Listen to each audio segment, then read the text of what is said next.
Good morning sa tanan diyan sa tanin sa adlaw nga Wednesday no nga opportunity alang kanato nga makapadayon ta sa atong bulhaton. So pasalamatan nato ang Ginoo. Come on, let's start the day right by worshiping our God.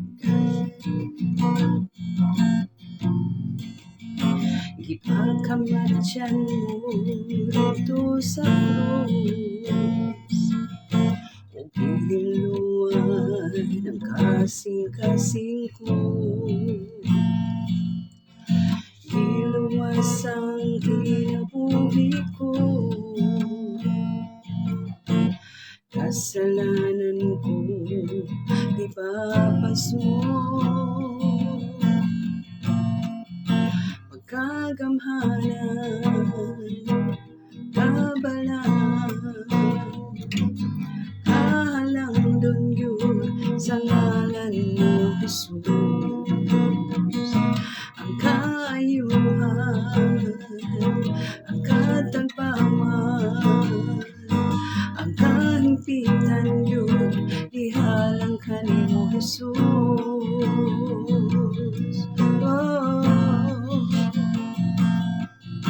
Sa matag sangpit ko sa ngalan mo, gahom mo bihog kabati ko, kahipay o panglawang gihingpit mo, dinisulod ning kasing-kasing ko. Pagkagamhanan, pagkabalaan, yes Lord, pagkahalang dun yun sa ngalan mo, Jesus. Ang katagbawan, ang kahimpitan, dihalang ka mo, Jesus. Pagkagamanan mo, Lord, pagkagamhanan, pagkabalaan, pagkahalang dun sa ngalan mo, Jesus. Ang katagbawan, ang kaayuhan, ang kahimpitan yun, dihalang ka mo, Jesus. Kaya ang presensya mo, langit ka na ko.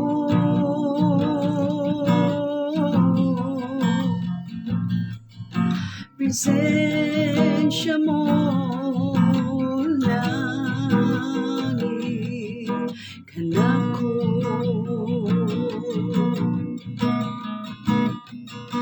Kaya ang presensya mo, langit ka na ko.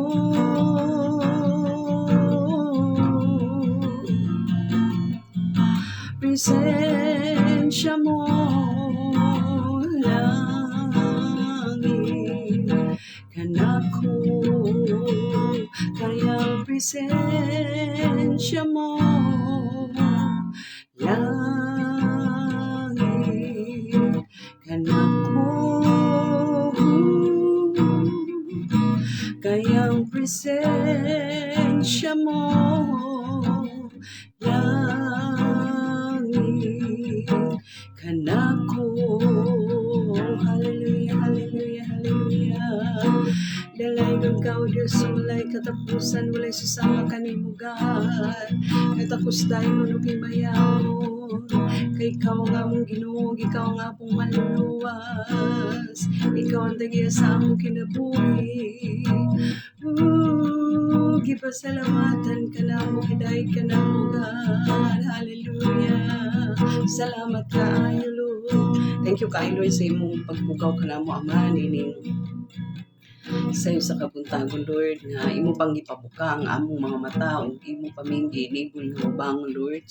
Salamat kayo labi na sa kalidad malinaw hinanok nga katulog nga imong gi-provide kanamo man. Thank you kaayo bisan pa sa imong paghatag ni lain matahong nga adlaw, Ginoo, nga Wednesday, Ginoo, nga opportunity na usab, Lord, nga makapadayon kami sa pagkinabuhi Kristohan, Lord. Opportunity nga makapadayon kami sa pagpamuhat sa balhaton nga may kalambigitan sa iyong kaymayan. Susama ni ini, Lord. Salamat ug salamat bisan pa opportunity, Ginoo, nga makalagad kanimo, Lord.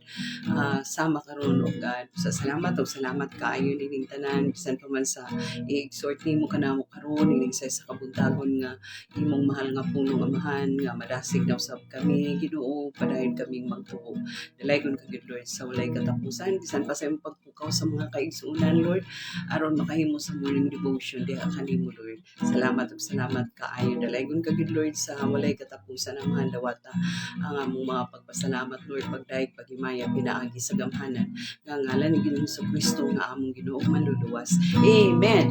Hallelujah. So nanapod ta sa pag-exhort na pud sa pulong sa Ginoo, no? Exhortation gid ang atong gahimuon, no, kay kung may tagwali taas-taas nga oras ang makonsume, pero kay exhort raman ang atong lakbit lang, no, lakbitan lang nato ang some of the passages for every chapter nga atong itakol diri sa chapter diri sa book of Luke, no, og naanata karon sa chapter 3 nata karon, no, atong itakol ang verse 21, no, verse 21, paingon din sa verse 21, 22. Hallelujah. So diha sa 21 ug 22 sa chapter 3 unsay ingon diha, now when all the people were baptized and when Jesus also had been baptized and was praying, the heavens were opened and the Holy Spirit descended on him in bodily form like a dove. And a voice came from heaven, you are, tanawa, you are my beloved son. With you I am will please. Ako may imagine mga igsoon kung naasiguro ko anak nga time sa ding nagdahunog ang tingog gikan sa langit. Siguro during that time, no, nanghangad ang mga tao, pero kung ako anak nga senaryo na ako during that time, makuyapan siguro ko, no.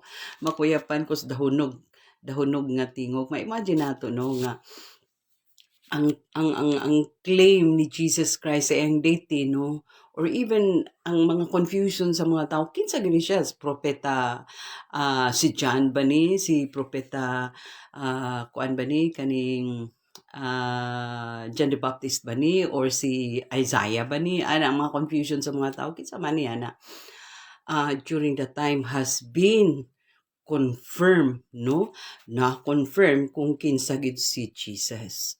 So din yun, nakita nato ani nga passage sa ibasa nato 21 and 22 that the identity of Jesus Christ as God's Son has been confirmed completely, no, na confirm nga naman, no, diha sa baptism, during the time of baptism, kanilaging gibasa nato nga the Holy Spirit descended on him. The Holy Spirit descended on him in bodily form like a dove, and a voice came from heaven, you are my, kini ka sentence, no, this is a strong confirmation sa dihang nadungog ang tingog nga dahunog. Alang-alang mapaghangat nimo na tao diha, wala man gyud.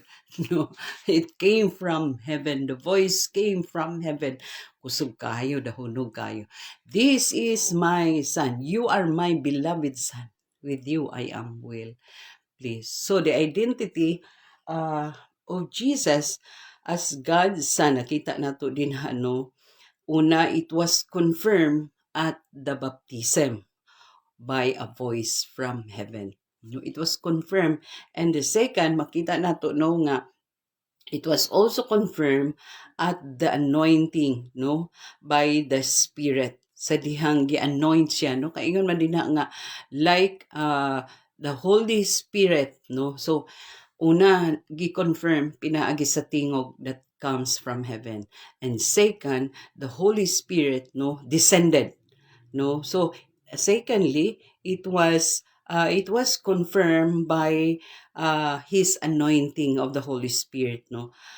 Una, it was confirmed by the voice that came from heaven. And second is, it was confirmed by the anointing of the Holy Spirit. And the Holy Spirit descended on him in bodily form like a dove, no? And a voice came from heaven, "You are my beloved Son."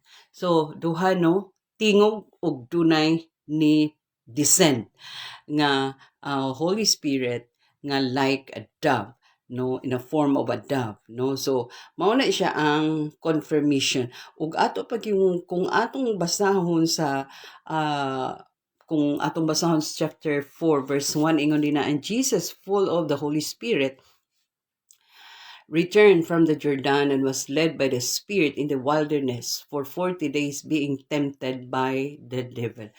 And Jesus, being full of the Holy Spirit, kita na to, no? It was confirmed. The identity of the Lord Jesus Christ was confirmed. Kaya automatically, after the baptism, Jesus Christ was led by the Holy Spirit to go to the mountain and do the prayer and fasting for 40 days. So it was the Holy Spirit. It was the Holy Spirit that leads Jesus Christ. So muna siya ikaduha nga confirmation dayon kung tan-awon nag-advance na noon tano kung tan-awon pud nato sa verse 3 sa chapter 4, no? Ingon din hao sa verse 3 sa chapter 4, ingon din na the devil said to him, "If you are the Son of God, command this stone to become bread." Bisan pag niingon ang kaaway nga if, bisag na siya if, no? If you are the Son of God. But actually, it was also confirmed that Jesus Christ is the Son of God. No, bisag dunay sumpay kay nana baya ang kaaway, no, musaw og doubt, no, musaw og confusion. But the fact nga iyang gimension nga if you are the Son of God, so Jesus Christ has been confirmed that He is the Son of God. So murang mga butanga nga nag-confirm gyud of the identity of Jesus Christ, no. Una, it was confirmed by a voice that came from heaven. And second, it was confirmed by the anointing of the Holy Spirit. Dapat ingunana po no? And the third is it was confirmed by the devil himself. So ningon siya sa verse 3 of chapter 4, the devil said to him, "If you are the Son of God, command this stone to become bread." No? So tulura de ay, no? First, it was confirmed that the identity of Jesus Christ has been confirmed by a voice that came from heaven. Second, it was confirmed by the anointing of the Holy Spirit. So verse 1, chapter 4, no? Then, katong sa chapter 3, nga gibasa nato, verse 22, and the Holy Spirit descended on him in bodily form. So, kana dayon ang ikatulo makita nato, Satan himself confirmed that Jesus Christ is the Son of God. No, do na if diha pero siya mismo kamalo siya. If you are the Son of God, command this stone to become bread. Amen. Nak nga natay nakotlo karon nga dili because there are a lot of people nga dili gyud gatuo nga anak sa Dios or Ginoo si Ginoong Hesus, no? Dios si Ginoong Hesus. Daghan dili gatuo. But kung magbasa lang ta sa Bible, from the Old Testament up to the New Testament, there are a lot of verses that confirms that Jesus Christ is God, that Jesus Christ is Son of God. It was confirmed that the identity of Jesus or the claim of Jesus about His deity has been confirmed. Amen. Naot nga natin nakutlo karon sa atong mubo nga paghisgot sa pulong sa Ginoo sa chapter 3 sa Luke verse 21-22 ug na-touch nato ang Luke chapter 4 verse 1 and 3. Amen. Og mag-ampo ta labing balaan gamhanan mahigugmaon langit mo na mga amahan. Nagapasalamat kay kami sa imong kaayo gid sa among kinabuhi, Lord, nga bisan mubo nga oras ang among kaigahin, O Lord, sa among panaghisgot sa among devotion, O God. Apan thank you kay sa imong presence nga gapakig-uban. Busa Lord, glory and honor belongs to you, Lord. Dawata kini, O God. O Lord, nagpray usab kami sa mga kaigsuunan karon nga manarbaho sa opisina, pribado, publiko nga office, O God, nga mag-provide ka kanilang katakos, kusog, Ginoo, aron gaanra hagkap ra ang ilang pagdumala sa ilang trabaho, Lord. Bisan unsa pa kadaghan sa backlogs, apan gaan ra, Lord. Tungod kanimo nga anaa nakig-uban. Bisan pa man sa mga kaigsunan, mga estudyante, O Lord, salamat usab nga mag-uban ka kanila ug mag-cover ka kanila mintras ana sila sa school. Kay Lord, daghan kaayo mga works of the enemy diha sa school nga ang mga bata gatintalon, Lord, sa mga bisan unsa nga mga evil uh, deception, O God, Lord, labi na ang mga preschoolers, elementary, high school, college, Lord, maluoy ka, protection ni intan, walay katakos ang mga preschooler, walay katakos ang mga elementary, O God, o bisan pang high school, bisan pang mga college students, Lord, busa ba ni sila provide ka kanila, Ginoo, kusog, katakos, kagahuman, nga mo rebuke sa mga wiles and deception of the enemy. Bisan pa sa mga college students, Lord, provide ka sa ilang mga balaronon sa tuition, provide ka strong comprehension kanila, makapasar sila sa ilang mga exam. Sa mga teachers, sab, Lord, among gipray nga kusog katakos usab, kabasog sa panglawas, ihatag usab nimo kanila, O God, aron nga makaya nila paghandle ang ilang mga classroom, klase-klase nga mga kinais sa mga estudyante, ang ilang adjustod. Apan pinaagi sa imong tabang, makaya ra nila, O God. Bisan pa sa mga kaigsunan nga naay mga online nga trabaho, Lord, salamat usab kaayo, Ginoo, nga maga-provide ka usab kanila, Lord, sa alert mind, strong comprehension, Ginoo, kusog, katakos, kapasog sa panglawas, Ginoo, ug desire kanunay, Lord, sa pag-honor kanimo di sa ilang online nga trabaho, O God. O thank you, Lord, that you will continue to bless them, Lord, as they continue to honor you, Lord, diha sa ilang trabaho. Bisan pa man sa mga kaigsunan nga naay mga business nga gipang manage, O God. Salamat usab kaayo, Lord, nga continue ka nga magpa-asenso kanila, Lord. As long as they continue to honor you also diha sa ilang business nga ikaw ang mapasidunggan kanunay, una nga mapasidunggan sa ilang business. Dalaygon ka gid, Lord, so walay katapusan, walay laing tagaan ang mas dungog himaya ikaw ra gid, Lord, kay ikaw tagyani ni sukan pa kaniadto hangtod karon magpabilin hangtod sa kahangturan ang dungog himaya imuha gid, Lord, walay bisan kinsa nga makakawat ni ini, O God. In any form, walay bisan kinsa nga makakawat sa dungog himaya ikaw ra gid, Lord, ang angayan tagaan ni ini in the mighty name Jesus Christ, our Lord and Savior. Amen. God bless us all until next morning.